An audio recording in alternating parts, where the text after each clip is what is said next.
That's right, ladies and gentlemen, you guys are now watching a live duel in the April 2019 format. We're going to be watching Endymion versus Salamangreat, and I'm going to go ahead and start off first by activating Servant Endymion, a card that you normally want to open up with. It's a great card, it's the basis of the deck. I'm then going to go ahead and follow up with Pot of Desires and banish 10 cards from my deck to draw 2 additional cards, getting me additional resources, as well as putting a spell counter on Endymion, but TJ has different plans in mind. Ash Blossom Enjoy Spring comes into the fray, essentially preventing me from drawing those 2 additional cards. Now here's for a little bit of ruling, ladies and gentlemen. Since Ash Blossom Enjoy Spring does not negate the activation, a spell card still activated and resolved, you can still place those spell counters on cards that can place spell counters on. So then I'm going to go ahead and follow up with Duelist Alliance. And Duelist Alliance are just Pendulum Magician inside of Endymion. Just called Endymion Magician. It actually works. Has so many applications. Both your Black Fang and your Purple Poison play really nice with Endymion in the graveyard or field. They also provide a high and low scale for you when you want, or obviously because you're getting your Endymion monsters out of your pin scale. They provide spell counters for you through Duelist Alliance and Pendulum Calls, as well as their pendulums themselves. So they're going to add spell counters. It is crazy. It's insane how Pendulum Magicians work nice with Endymion. And I know you guys want to see that deck profile.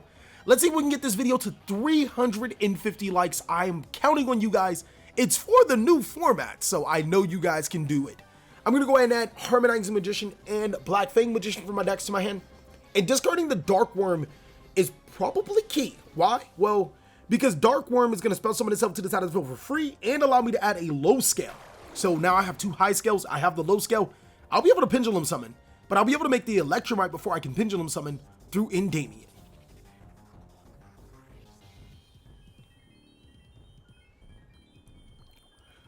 So we're going to go ahead and add that Supreme King Dragon, or that Supreme King Gate 0 from our decks to our hand. And now I think we can follow up by using that Endymion effect. Special summoning itself to the side of the field to special summon a monster with 1,000 or more attack from our decks to our side of the field. Both of those monsters gain a counter. So Endymion, the Mighty Master of Magic, is going to summon itself. Both of those monsters gaining a counter, but we're going to use the Dark Worm and the Servant for a link summon into our heavy metal foes, Electromite. Electromite, not even to be real with you guys, Electromite's effect right in this particular sequence doesn't really mean anything. Like, yes, I'm going to put a card into my extra deck. Yes, I'm going to be able to draw a card through Electromite, but if I had an additional monster in my hand, making any Link 2 monsters with 2 arrows pointing down would have done the exact same thing that I'm about to do. It's crazy how Endymion can sometimes mitigate the usage of Electromite. You don't necessarily need it in every sequence. So I'm going to go ahead and activate Supreme King Gate 0. And then follow up with Black Fang Magician. This is going to put a low scale and a high scale. Allow me to special summon any monsters between the levels of 1 through 7. And we're going to go ahead and Pendulum Summon, ladies and gentlemen. So we already know the Harmonizing Magician should hit the field. But the other 2 monsters are going to be Magister of Endymion and Supreme King Dragon Dark Worm. Now, Dark Worm is going to be essential to this combo piece. And it's a reason why I feel it should be played in every single Pendulum deck. I'll show you guys in a little bit. But before that, Harmonizing Magician is going to activate her effect. I'm going to go ahead and special summon Purple Poison Magician to my side of the field. Now, we're going to use Harmonizing Magician in an unorthodox way. A lot of players want to use Harmonizing Magician for a synchro. You lose your monster that you summon with Harmonizing, or an XC to get that monster into the graveyard. Sometimes even a fusion summon if you guys are playing that type of spice. Me? Nah. But before we do all that, I'm going to go ahead and use Electromite's effect. Or am I? We're thinking about what I can add. I need that additional spell card in my hand. So Electromite is going to provide that resource, that utility. I'm going to go ahead and use Electromite's effect on that Supreme King Gate 0 to add that Servant of Endymion from my deck to my hand, which is not a bad card. Electromite's also going to get me a free draw one. So we're in all state right now. Good hands, good hands, good hands. I'm now going to go ahead and follow up by activating my Spell Power Mastery. This is the card that I drew off of Electromite. It's going to allow me to add Magical Citadel Endymion from my deck to my hand. I already have everything else I need. Might as well add one of the more important cards of the deck. This card is highly underrated. I think that Citadel Endymion definitely provides a lot of pop to the deck.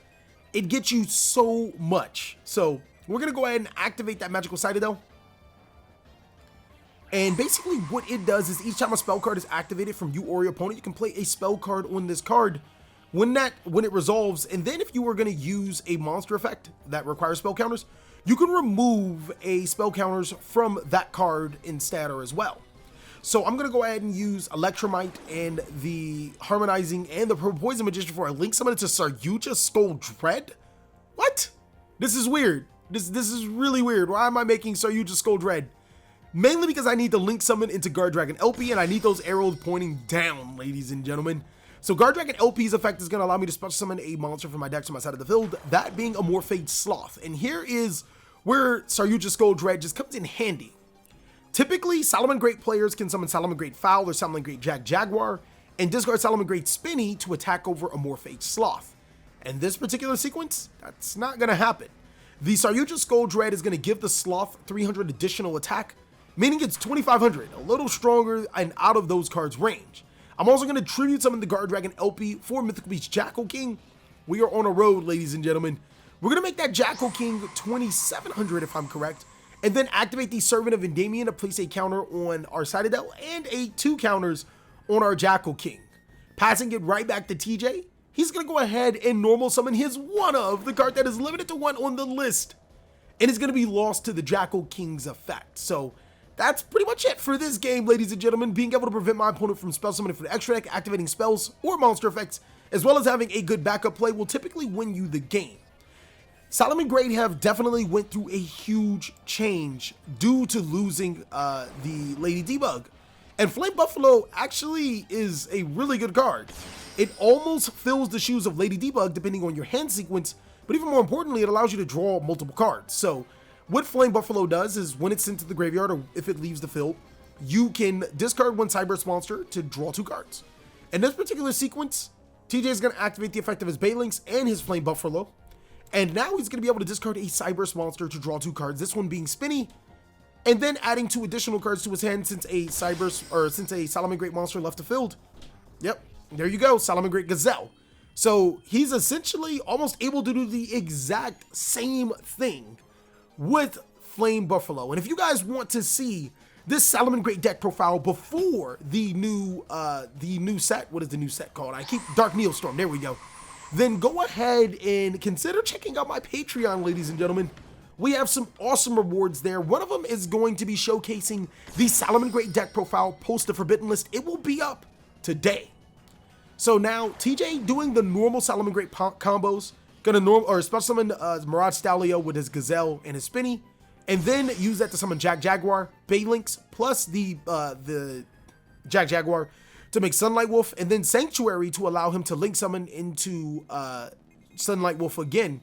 And now he's going to be able to add the Roar from his graveyard to his hand, as well as being able to special summon the Jaguar to the Sunlight Wolf to recur the Gazelle. So TJ's pretty much set up. He really only lost not really many cards.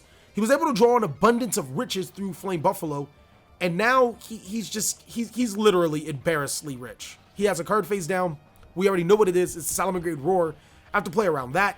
He has a really good board, and I believe he still has 6 cards in hand. So yeah, that's going to be really interesting. I have to bait out the Salamangreat Roar, and I'm going to try to do so by activating Pot of Desires. This is a card that you have to stop against a Pendulum deck. If you're not stopping the Desires, you just might pay for it because they'll just have too many resources to out-resource you. So I'm going to activate the Pot of Desires, banish 10 cards, and TJ has the Ash Blossom and Joyous Spring. Not the card that I was hoping for him to use. But, yeah, at least we got rid of the Ash Blossom and Joyous Spring. No? No? I guess not. So, thinking about our next play, we still have to play around the Roar. So I'm going to go ahead and activate Foolish Burial. And TJ is going to smartly use his Salamangreat Roar on Foolish Burial. Why? Why is this smart? Well, first of all, I'm down 2 spell resources. Secondly, activating that, getting Dark Worm to the graveyard is really important. So I think that Roar wasn't a bad idea.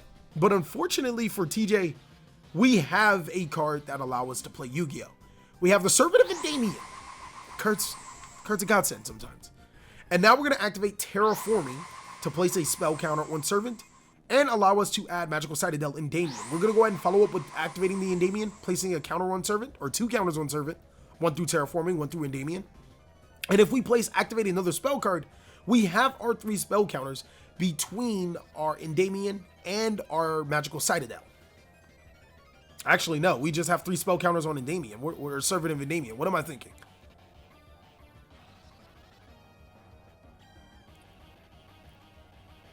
So yes, using Master of Endymion, we're going to place that 3rd spell counter on our Servant and 1 spell counter on our Citadel. And it's really important that I did it in this particular sequence because I didn't want to use any spell counters from my Endymion. I wanted to use Servant right by himself. I'm going to activate Servant's effect, special summon itself to my side of the field, and special summon a monster from my deck to my side of the field. But TJ has the Ghost Ogre. What is going on here? 3 negates. Come on, man. You can't triple negate me. You can't tress negate me. He does so with Ash Blossom, Salamangreat Roar, and Ghost Ogre. Fortunately for me, we have Spell Power Mastery. Wow. Spell Power Mastery not only adds additional counters to your cards, but it also gains you a Endymion card from your deck to your hand. Now, the Magister should have 2 counters on it due to Spell Power Mastery, and the Magical Citadel Endymion should have multiple counters on it as well. It's going to have 3. I think 3 is the correct number. I'm going to go ahead and add from my deck to my hand Endymion Mighty Master of Magic. And he's actually summonable right here, right now. I'm excited. If we activate Endymion into our pin scale, which we will do, that'll put 4 counters on our Magical Citadel and 3 counters on our Magister. And we can start popping off with quite a few effects. If I did not... It's really important to always put your spell counters in the right places because hypothetically I could have used my Magister effect to special summon and I still would have had enough counters to summon the Endymion. I could have made Electromite. I feel like I could have popped off a lot more had I put the correct spell counters on these cards. So it's always really important to put spell counters on your cards correctly. So TJ is going to trigger chain his, well not chain, he's going to activate, he's going to use his Salamangreat Banelings because it doesn't activate to protect his Mirage Stalio, and he does it for good reason. He's not, you know, he's not just being a goofball and not protecting the Sanctuary. He realizes the mistake that I have made, and he wants to be able to protect one monster. Because if he can protect that one monster, he's in for a treat. He's going to be able to beat over this monster. But if not, if I probably would have played it if I would have played it correctly, TJ would have had a harder time. So Master Endymion has 3 spell counters on it. It also cannot be targeted or destroyed by card effects. And if it is destroyed by battle, I get to add a normal spell card from my deck to my hand. So it's definitely a terror. TJ is gonna have his time dealt for him. He's gonna have a hard time dealing with this card. Almost every deck does. A non-targetable 2800 attack monster, can't be destroyed by card effects, and get you recursion when it's destroyed, which will essentially set me up for the next play. He's gonna go ahead and link summon into his Banelinks. Normal summon or special summon is Salamangreat Gazelle. Gazelle's gonna send Salamangreat Rage to his side of the field, and then this is where he makes his slight misplay. Salamangreat Rage can't destroy Endymion. And he's like, oh, I can't wait this out. I have to go get it. Or as J-Rock would say, I gotta go get it. I gotta go get it. I gotta go get it. I gotta go. Okay, I'll stop. But seriously, he can't wait this out because the longer that card sits on the board, if I draw a spell card, which is, I want to say 100% of my deck, he's in trouble. So he's going to use Salamangreat Spinny to spell summon itself to the side of the field. And next, he's going to use both of those monsters for an Xyz summon to Mirage Stalio. Now, Mirage Stalio has great effects. It allows him to put Spinny back into the graveyard because it was an Xyz material now. And it gets him another monster to his side of the field so he doesn't lose anything. The only drawback is that he cannot use any monster effects that aren't fire. So it's a drawback that you kind of have to pay for. But at the same time, you got to realize that TJ, the monster that he's going to summon, he probably wouldn't get its effect anyways. So TJ special summoning Salamangreat Falco. And I think this is another opportunity that TJ could have missed. What Salamangreat Falco does is if this card is sent to the graveyard, you can target one Salamangreat spell or trap card in your graveyard, set that target to your side of the field. Huh. You could have gotten your Sanctuary back. You could have gotten so many other resources. You could have gotten your Roar, your Rage. I think he did make a mistake by not using that effect. Especially since he can go ahead and special summon Jack Jaguar to his side of the field under his Salamangreat Sunlight Wolf. And Sunlight Wolf will be able to recur him a fire monster from his graveyard to his hand. If he recurs the Gazelle, which he might already have in his hand, if he recurs any monster that he can normal summon, if he can recurs with Gazelle, he can normal summon it, make a Boral Sword, have like a Falco and a Boral Sword on the side of the field with the Salamangreat Roar, or I'm sorry, the Salamangreat Rage. But no, the Rage actually only can activate if there's a Link monster. So never mind, disregard that, ladies and gentlemen.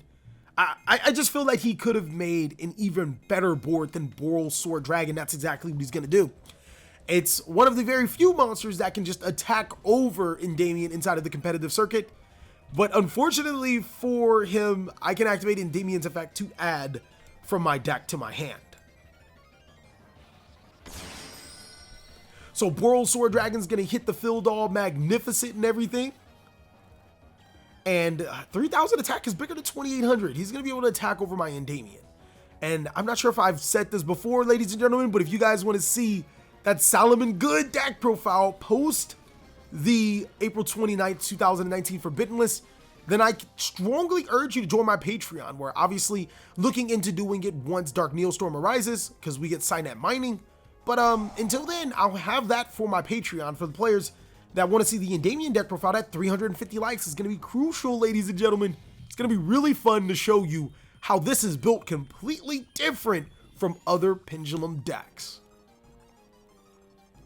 So TJ's sitting real nice on a Boral Sword Dragon. He destroyed my master, but unfortunately that's going to allow me to put Spell Power Mastery from my deck to my hand, and now I can activate it. TJ so smartly did not add Ash Blossom and Joyous Spring through his Sunlight Wolf. Why? Well, because he has an Ash Blossom and Joyous Spring in his hand already. That's going to decide game 2, ladies and gentlemen. We're going to go ahead and get to game 3 Endymion being able to show its basic, I don't know, its resistance. And Salamangreat being able to show why it's still good in past the new format. I'm going to activate Servant of Endymion on top of my Magical City Citadel and then follow up with Duelist Alliance. TJ has no responses so far. I'm like looking at him crazy. Like, you ain't got no responses? You lying to me? I'm then going to go ahead and use that Duelist Alliance to add Pendulum Call. Pendulum Call is going to head and activate and discarding Purple Poison from my hand to the graveyard to add 2 more Magician cards from my decks to my hand. Black Fang Magician and Harmonizing Magician.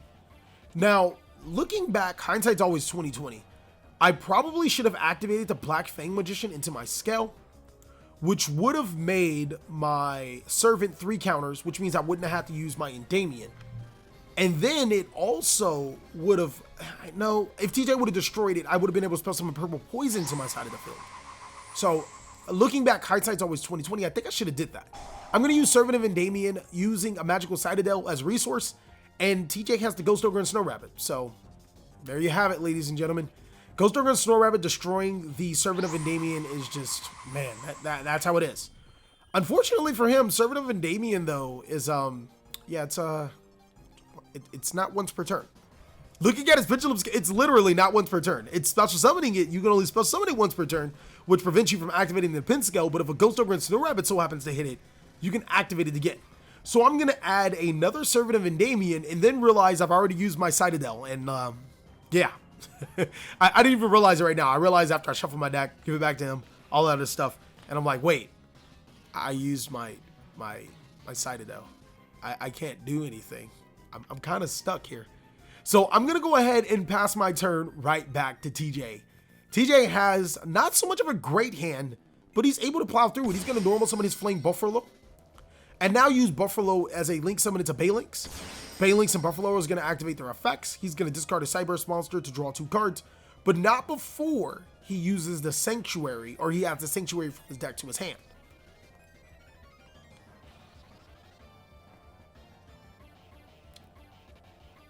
So, really depending on what TJ draws and discards, he's going to discard the Spinny. Oh, gee, this is great.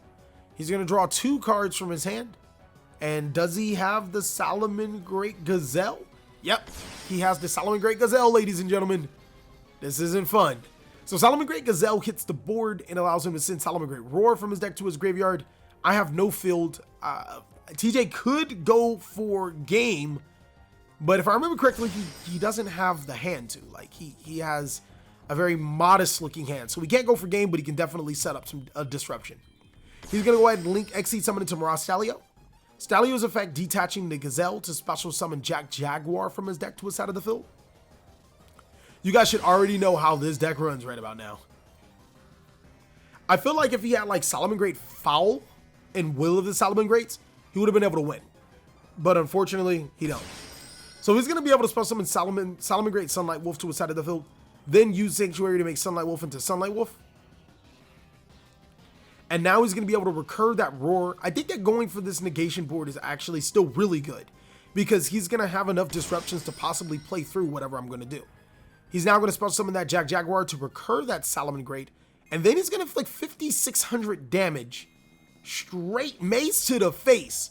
It's going to put me down to 2,400 life points, and this game is already looking over. TJ with a pretty nice Salamangreat board.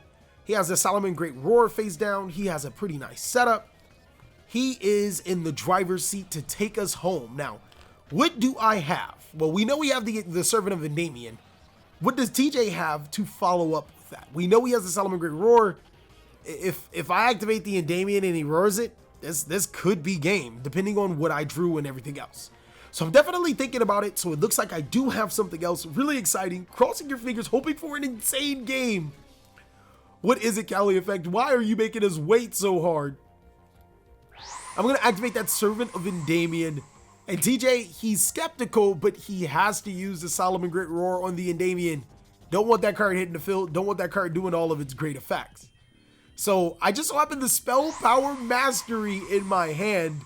And that's going to put 3 counters on the side of the Endymion because I have a Mastery in my graveyard, as well as add an Endymion card from my deck to my hand inside of another Servant of Endymion. This is not bueno. It's no bueno at all for TJ.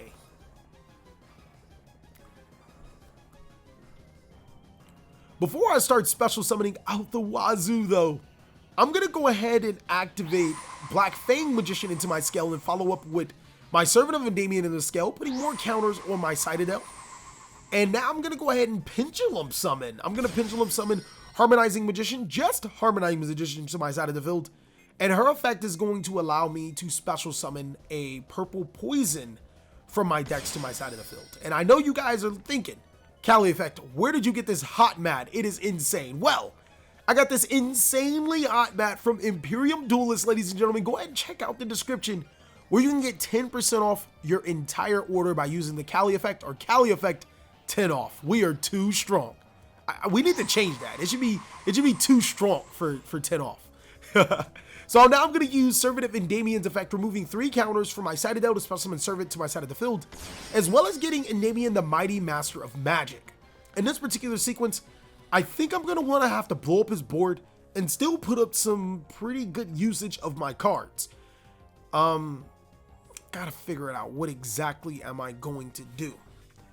So we want to have as many cards that can have spell counters on your side of the field as possible. And at the same time, we still do need to make Electromite in this particular sequence. I'm going to use Endymion, it looks like. That's not a bad card to use. I mean, especially since I don't want it on my field right now. I want to be able to get that the Destroy effect. And then I think I'm going to use Purple Poison. Has to be Purple Poison. And just a small little misplay. I'm pretty confident TJ could have used Salamangreat Sunlight Wolf, but you know, is what it is. I'm going to use both of those monsters for a link summon to Heavy Metal Foes Electromite. And now Electromite's going to trigger its effect. If TJ has a Ghost Ogre, I'll cry. He doesn't have the Ghost Ogre, so we're in good hands. We're in all state right now. I need that Electromite to go off. I'm going to go ahead and place into my extra deck. What am I going to place? Darkworm? Because Darkworm right in this particular situation allows me to go into Amorphage Sloth. So, yeah, I think Darkworm might be the card that I want to get. Nope, looks like Mythical Beast Jackal King. Huh. Do I already? No. I might already have Darkworm. No. Jackal King is better for negates. Definitely thinking about what I can do in this particular situation. I think the Amorphage Sloth would have definitely been, it would have been tons better because it prevents the opponent from special summoning.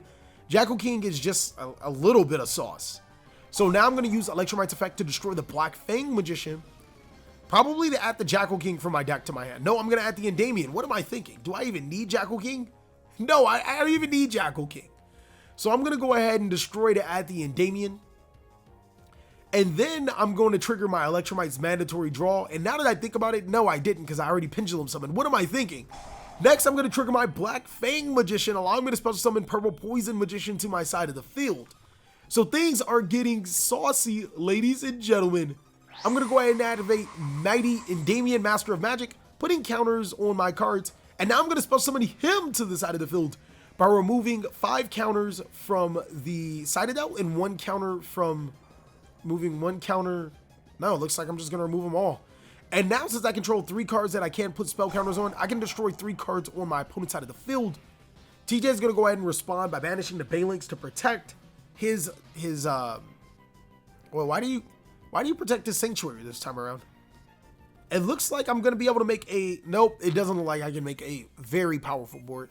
So maybe TJ this time around is going to, he feels like he has a great hand, but he doesn't want to lose his Sanctuary, especially since he doesn't have Jack Jaguar Engrave. Or no, he would have Jack Jaguar Engrave. So that's interesting that he didn't use his Balinks to protect, just to keep more monsters on his board for him losing so many life points. I think losing the Sanctuary isn't that much of a problem right now. So instead of making Exceed or Synchro plays, I'm actually going to make a Link play using Servant, Electromite, Harmonizing, and Purple Poison for a Link summon. What are we making, ladies and gentlemen? That's right, we're going to be making that card. We're going to make Saryuja Skull Dread. Whoa. This is crazy. Saryuja Skull Dread's effect, drawing me 4 cards. I don't think I've ever seen that being used inside of a Pendulum deck. I know that they can make Saryuja, but how many times have you seen a Pendulum deck actually summon Saryuja with its draw 4 effect? And I'm going to place 3 to the bottom of the deck. This is so good for unbricking your Pendulum decks. Saryuja is love. I'm now going to go ahead and normal summon Supreme King Dragon Darkworm TheCaliEffect, you sneaky guy. And now Supreme King Dragon Darkworm is going to allow me to add Gate 0 from my deck to my hand. And we can see a combo sequence starting to formulate. It actually makes sense that, you know, I didn't put Jackal. I mean, it didn't matter what I put. So I'm going to get that Gate 0 from my deck to my hand. I think that just will be used as another spell if I can place a monster with spell counters on my side of the field. Yep, there goes the Jackal. Spell summoning the Jackal King off of the Saryuja Skull Dread, giving it 300 more attack. And now I can use the Supreme King Gate 0 for a Link summon into Guard Dragon LP. LP's effect is going to allow me to special summon that dragon monster from my deck to my side of the field. You guys should already know who's coming. A Morphed Sloth. So all 3 of the monsters under Saryuja gain 300 attack. And Saryuja's 2800. Endymion is 2800. This is actually, is this enough for game? I think this is enough for game. 1200 plus 1300 is 2500 plus 2500, that's 5000 plus 2700, that's 77. Yeah, ladies and gentlemen, it looks like this deck can OTK, activating Supreme King Gate 0, just adding the finishing touches and preventing or making a negation on our Salamangreat Jackal King, and then adding counters to the Magical City Citadel. It looks like we are going to have enough to be able to swing for game. So you're just attacking over the Jack Jaguar. Does TJ have any responses? Anything? Gores? I don't know. I don't care. Anything? No. It doesn't look like he has it, ladies and gentlemen. This is game. Thank you guys so much for watching another segment of the Cali Effect. I really hope you guys enjoyed this video. If you did, go ahead and give it a like. And if you didn't, let us know in the comment section what we could do to be better. Also, be reminded, get this video to 350 likes so we can see that deck profile. Please like, comment, subscribe. But most of all, enjoy. I hope you guys are having a great day like I am.